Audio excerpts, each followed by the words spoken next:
Mga kapuso, panibagong bagyo posibleng pumasok sa PAR ngayong weekend na tatawaging Bagyong Falcon. Tutukan sa report. Wala nang sama ng panahon sa loob ng Philippine Area of Responsibility ngayon, pero isang bagong bagyo ang nagbabadyang pumasok sa ating boundary ngayong weekend.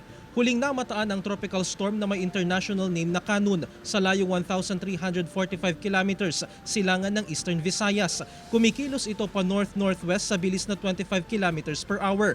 Ayon sa Pag-asa, posible itong pumasok ng PAR bukas ng gabi o linggo ng umaga at tatawagin sa local name na Falcon. Wala pa itong direktang epekto sa bansa pero posibleng palakasin nito ang habagat sa mga susunod na araw. Habagat din ang patuloy na nagpapaulan ngayon sa maraming lugar sa bansa. Base sa datos ng Metro Weather, uulanin pa rin ang malaking bahagi ng Northern at Central Luzon. May matitinding ulan sa Cagayan, Cordillera, Zambales, Bataan at Pangasinan, kaya maging alerto pa rin sa banta ng baha o pagguho ng lupa. Ang natitirang bahagi naman ng bansa, posible ring makaranas ng pag-ulan dahil sa habagat at localized thunderstorms. Jeric Pasilyao, 1 North Central Luzon.